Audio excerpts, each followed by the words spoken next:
아니 국장님, 300메가를 준 게 어떤 거였냐면 선투자를 한 데 나오는 은행 이자, 그다음에 선투자했을 때 리스크, 그거를 다 감당을 하니까 300메가를 준 거예요. 그러니까 선투자를 했을 때에 한수원이 감당해야 될 여러 가지 문제점들을 고려해서 줬는데, 그런데 선투자를 안 하겠다고 하면 300메가를 내놔야죠.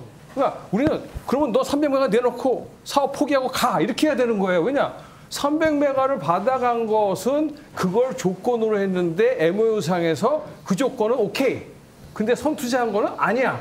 그거는 상식적으로 받아줄 수 마무리하죠. 네네. 그건 제가 직접 같이 3자 협상을 하고 한손 사장 불러놓고 얘기했으니까. 예. 지금 그 말씀이 맞아. 그 300메가의 담보로 MOU 맺은 거 가지고 지금 한손이 적자가 투성인데 그 6천억을 선투자하는 건 어렵다. 그래서 심지어는 뭐냐면 사업자 선정이 안 되더라도 지불 보증이라도 하는 그러한 개런티를 한다고 하면 투자하겠다. 뭐 이렇게 해갖고 좀 진행을 했는데 사실은 사업자 선정 문제하고 그 지불 보증도 안 돼 있어요. 그러니까 지금 중요한 문제는 뭐냐면 저기서는 미온적으로 하면 우리가 여기서 조건을 다 풀어가지고 제대로 되게끔 만들어 줘야 되거든요. 아니 뭐 이렇게 좀 미원을 하는데 우리가 그냥 뭐 왜 안 하느냐 뭐 소리만 내갖고 되겠습니까? 그쪽이 되게끔 만들 수 있는 노력들을 우리가 했어야 하는데 가장 큰 문제는 새만금 개발 청장이었어요.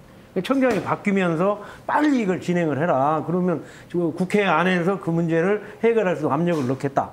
그러니까 이런 것이 뭐냐면 정치권에서 이런 3자, 새만금개발청, 전라북도지사, 한수원 이런 거를 이렇게 협력을 통해서 하게 할 수 있는 게 우리 정치권이 이제 해야 할 일이라서. 제가 그 이균영 국장님께 진행자가 질문을 한번 해보고 싶어요. 왜냐하면 저도 이제 언론인의 한 사람으로서 프로그램을 제작하고 진행을 하고 있습니다만 언론에서 어떻게 새만금을 바라보고 기사를 쓰는 것이 왜 중요하느냐. 그러니까 새만금 비단뿐만 아니라 지금 이번 잼버리 파행도 사실은 요즘에 이제 뭐 1인 유튜버들 뭐 여러 가지 SNS라든지 이 소식통이 아주 다양하게 되어 있습니다. 그럼에도 불구하고 정론을 얘기하고자 하는 이 언론의 어떤 역할 측면에서 본다면 우리 도민들의 눈과 귀가 되는 거잖아요.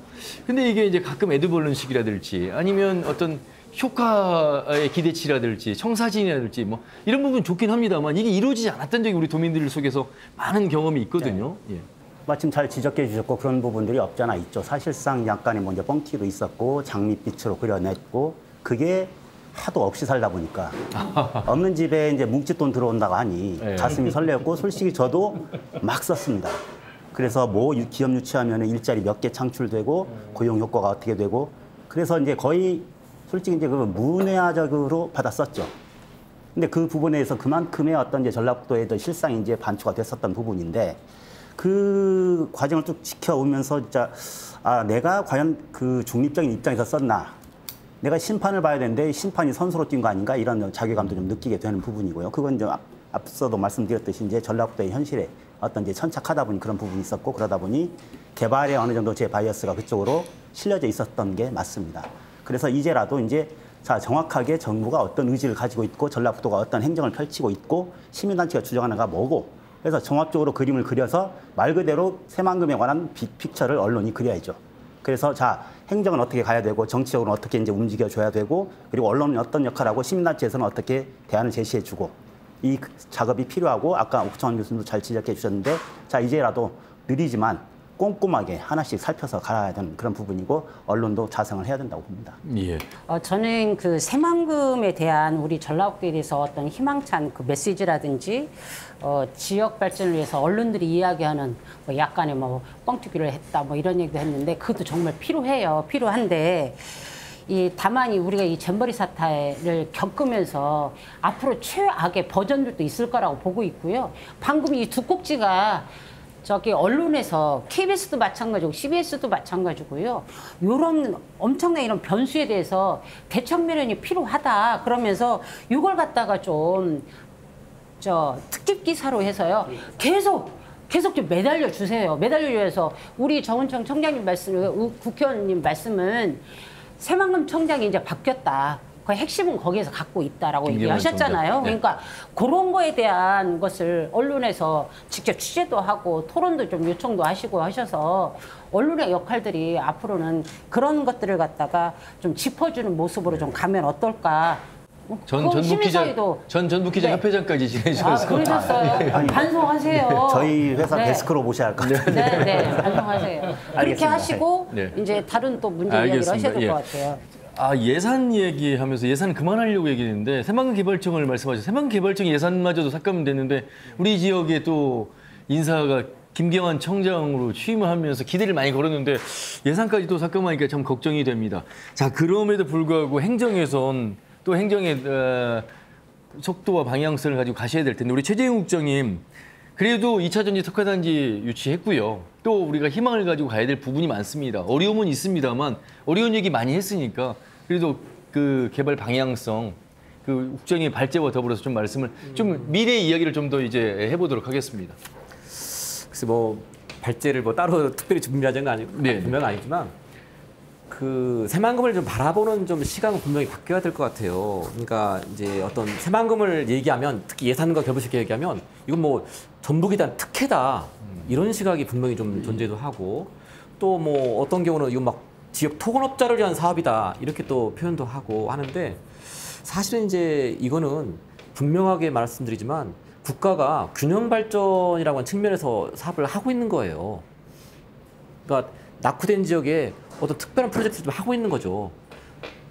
또 그걸 통해서 새로운 어떤 성장 동력을 넣어줄 목적도 담겨 있거든요. 그 중에 하나가 지금 2차 전지인 것이고 그 2차 전지가 이제 단추가 막 풀리고 상자가 열린 것이고 그렇죠.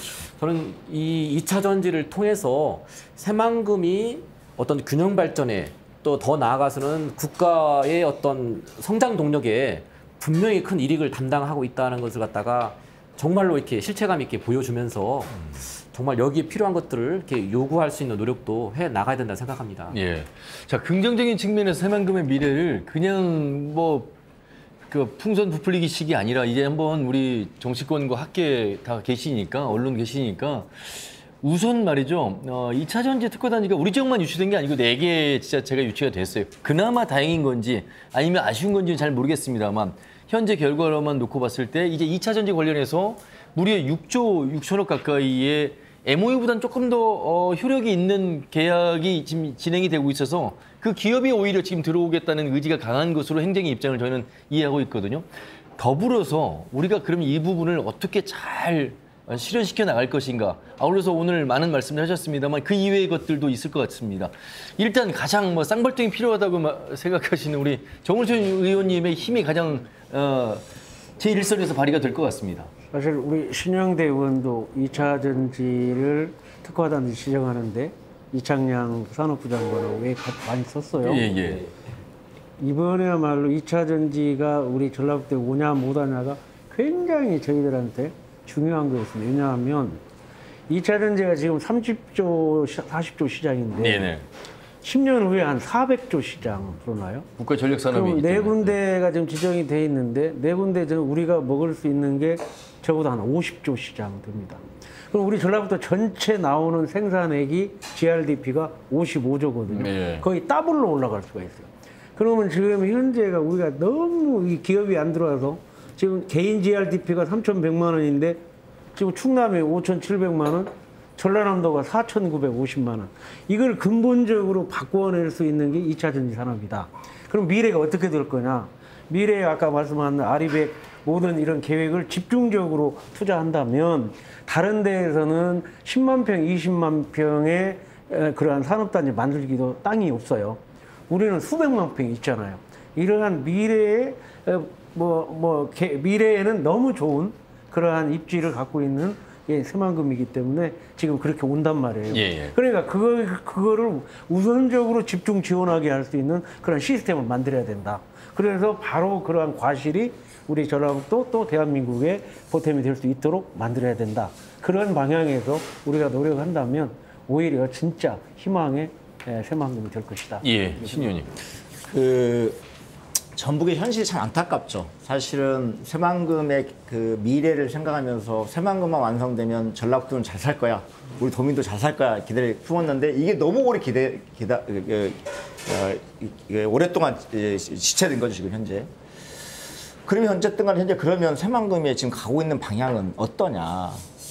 저는 이제 드디어 방향은 잡았다고 생각하는 거예요.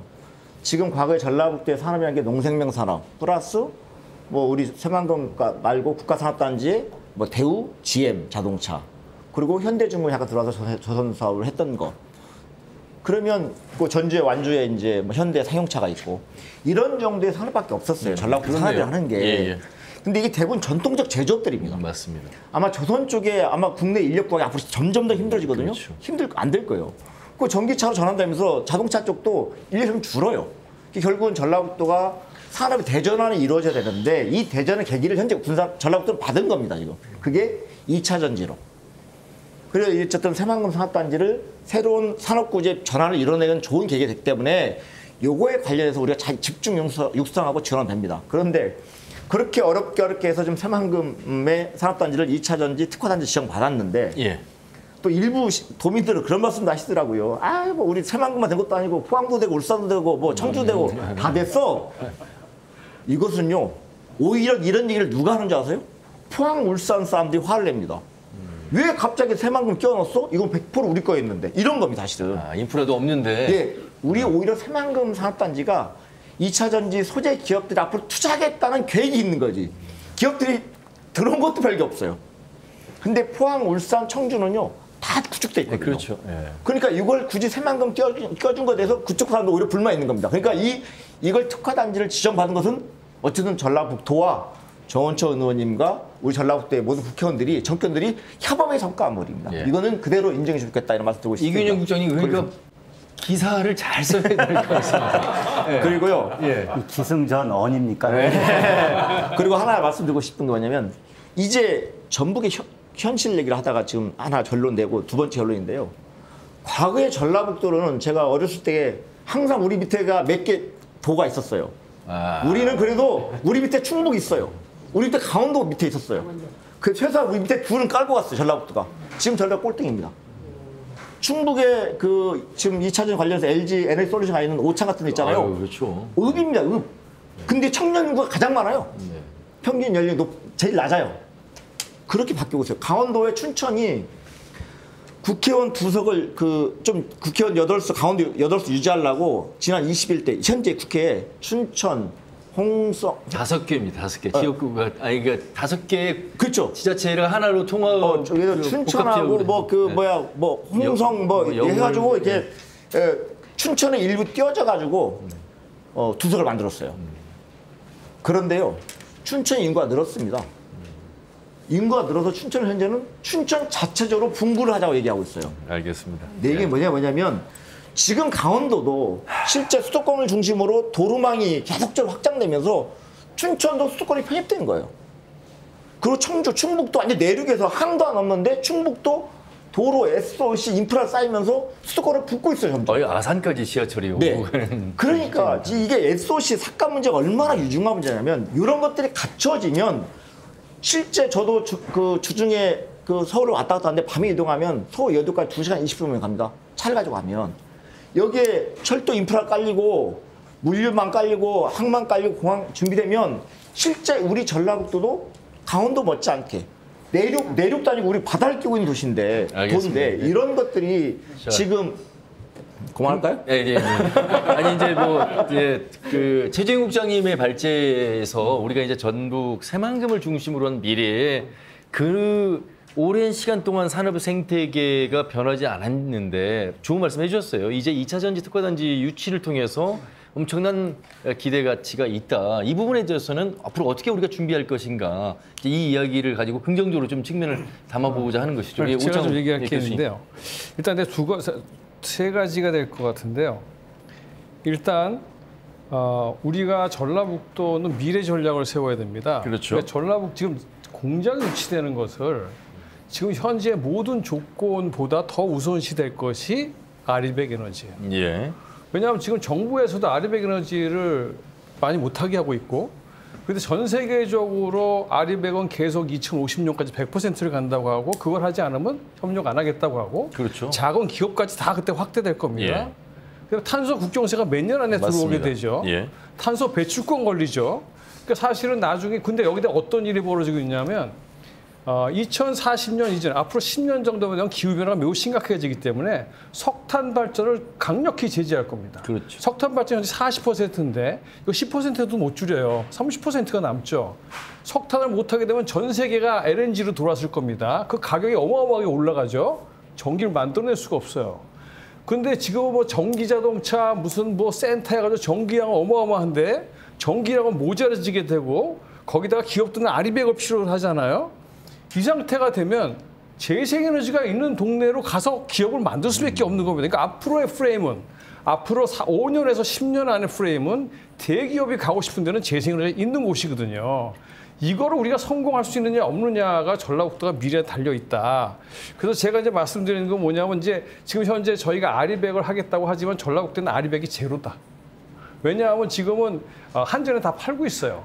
근데 우리가 모르는 건 뭐냐면 현재는 한전에 파는 게 이익이지만 조금 있으면 수요자의 원칙에 의해서 아리백 가격이 막 올라가거든요. 그러니까 전라북도가 야 우리 좀 참자.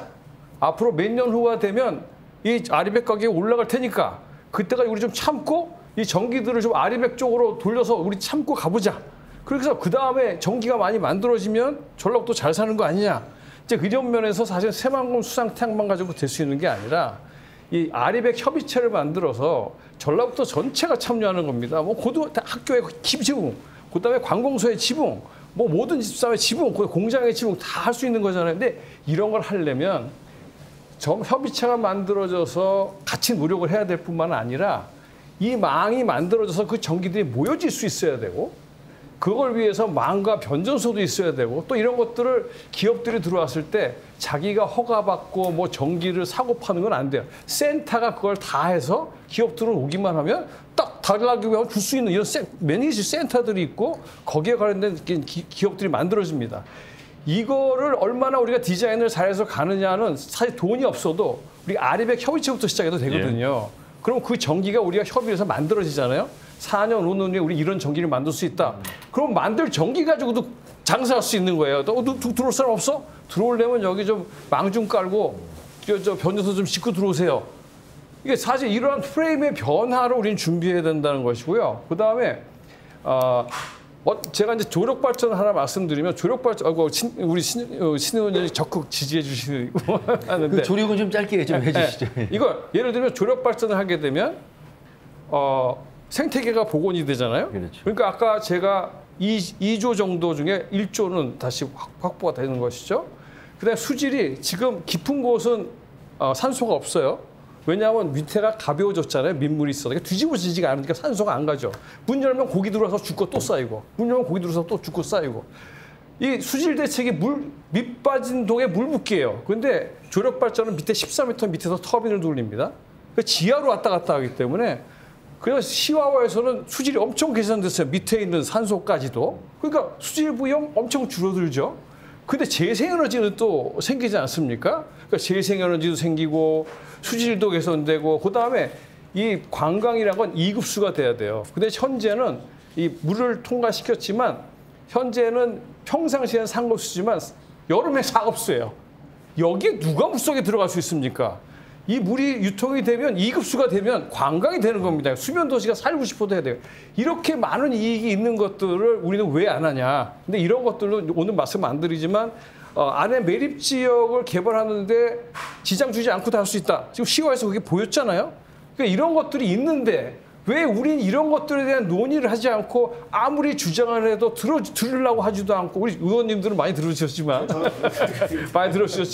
왜 이런 게 현실이 안 되냐가 굉장히 답답한 거예요. 그래서 같이 좀 논의하고 맞는 거는 좀 받아도 주고 진짜 실행도 하고 아마 기승전 또 원 같습니다. 옆에 계신 이근영 국장 기사가 왜 안 되느냐. 이게 진짜 중요한 건 집을 지면 뭐하냐. 전기도 필요하고 물도 중요한데 지금 이 얘기를 계속하는 것 같아요. 오늘 저는 여기 토론에 와가지고 제가 하고 싶은 얘기보다 이 스터디하는 공간이어서 앞으로 진짜 언론인들이 배워야 되고 실체적으로 가서 파악하고 지금 이제 뭐 여가부 장관이 교체됐습니다만 그 교체된 큰 그 주요 사유가 현장을 과연 몇 번이나 가봤냐 그렇죠. 이거거든요. 네. 자 그래서 이제 우리 언론인도 이제 그 각성을 해서 현장 진짜 가서 장화 신고 가서 둘러보고 현장이 어떻게 돼 있고 왜 그 SOC에서 지금 기관 전기가 왜 배선이 안 되고 한전하고 몇 년째 이렇게 실랑이를 벌이고 있고 이 현장을 좀 보면서 여러 가지 그동안 언론이 너무 이게 진짜 안이했고 그리고 말로만 게 떠들었었지 진짜 실태를 알고 얼마만큼 기사에 혼을 담았고 어떤 그만큼의 그 정성을 쏟아부었는지 반성하게 됩니다. 네, 앞으로 더 오늘은 노력하겠습니다. 저기 언론인 반성에 아울러서 토론했어요. 이규정 국장님께서 그렇게 이제 말씀을 해주시면서 이 방송을 들으시는 우리 도민들께서도 큰 거 2차 전지 어떤 신재생 에너지 특구단지 뭐 이런 것들에만 포커스를 맞추지 마시고 작은 것들에 대한 소중함도 균형과 조화를 좀 맞출 수 있는 그런 기사와 언론이 역할이 필요한 걸 저도 아울러서 같이 말씀을 좀 드리고 싶은 겁니다. 그 최재형 국장님께서 하신 이제 말씀 속에서 사실 2차 전지만 있는 것이 아니고 행정에서 우리 도민들에게 그래도 새만금의 미래를 조금 더 긍정적으로 바랄 수 있게 할 수 있는 거 한 가지만 더 말씀을 좀 해주신다면요. 우선 뭐 짧게 이제 조력 발전 같은 경우에는 좀 오해 아닌 오해도 있었던 것 같아요. 네.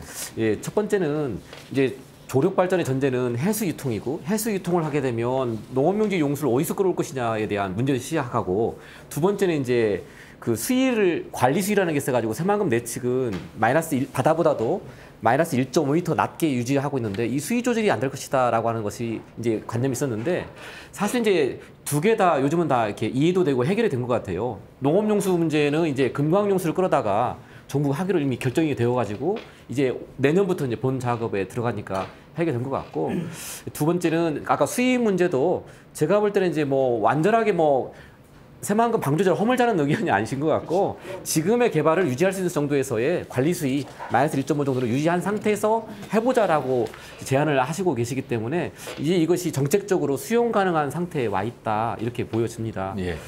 그 이제 뭐 새로운 성장 동력을 찾음에 있어서는 또 아까 관광에 대한 어떤 말씀을 분명히 좀 해주셨고 새만금이 그러한 공간의 역할을 분명히 할 수 있다라고 생각을 합니다. 사실 지금 우리는 좀 간과하고 있는데 새만금 사업 지역 안에 고군산 군도 선유도가 선유 해수욕장이 포함된 고군산 군도가 새만금 사업 지역이에요. 그러니까 이미 새만금 사업 지역은 관광으로서 먹고 살 수 있는 씨앗을 가지고 있다라고 보여집니다. 특히나 전라북도에 관광을 오게 되는 사람들의 그 수요를 조사해 보면 고군산 군도로 들어오는 관광 수요가 전라북도 내에서는 1등입니다. 예. 그리고 우리나라 전체적으로 따져봤을 때도 어떤 때는 1등, 어떤 때는 뭐 3등 할 정도로 굉장히 들어오는 인파가 좀 많이 있거든요. 다만 이제 이것이 이렇게 잠깐 스쳐가는 그런 관광지가 아니고 뭔가 여기서 즐기고 먹고 보고 즐길 수 있는 그런 공간이 되기 위해서는 조금 더 집약된 공간이 필요하다는 것이고 또 새만금 신항을 통해서 이게 크루즈가 들어오게 되면 이 사람들은 한 1시간 내에 30분에서 1시간 내에 이동해서 즐길 거리가 필요한데 2시간, 3시간 나와서 머물다가 다시 배를 타고 또 떠날 수는 없는 것이거든요. 그런 측면에서는 관광 측면에서의 새만금 내측에서의 요소를 조금 더 활성화시킬 필요가 있다 이렇게 보여지고 저는 그래서 수변 도시가 그게 거주할 수 있는 공간이라기보다는 뭔가 이렇게 유동인구 와서 사람들이 즐기고 보고 사고 할 수 있는 그런 공간을 꾸며주는 것이 훨씬 더 낫지 않겠느냐. 예. 거기에 아파트를 짓는다는 건 저는 조금 아닌 것 같아요. 알겠습니다. 이제 어느 정도 정리를 해야 되는데 네 분께서는 발제를 하셨거든요. 우리 김보금 소장님, 최재형 국장님, 이균영 국장님, 또 오차원 교수님. 이제 두 분은 발제라기보다는 시간을 좀 특별히 더 드리겠습니다. 왜냐하면 사실 중요한 자리에 계신 분으로서 책임도 무거운 그런 자리입니다. 그래서 어떤 발제라기보다는 그냥 정치인으로서 우리 전북의 정치력, 또 17개 광역 시도 속에서 우리 전북, 도민의 한 사람으로서의 국민, 이런 관점에서 솔직하게 우리 도민들한테 한번 그 정치 경험 속에서 말씀을 해주시면서 어쨌든 세상이 힘의 논리로 돌아가고 있는데 그 힘의 논리에서 우리가 좀 부족한 부분, 아직도 더 싸워야 될 부분, 더 단합해야 될 부분, 그리고 좋은 그림을 제시해야 될 부분, 이런 부분 속에서의 허심탄회한 이야기를 먼저 그 시정대 의원님이 현재 지역구 국회의원이시고 우리 정우철 의원님은 비례시기 때문에 두 번째로 좀 하시도록 하겠습니다.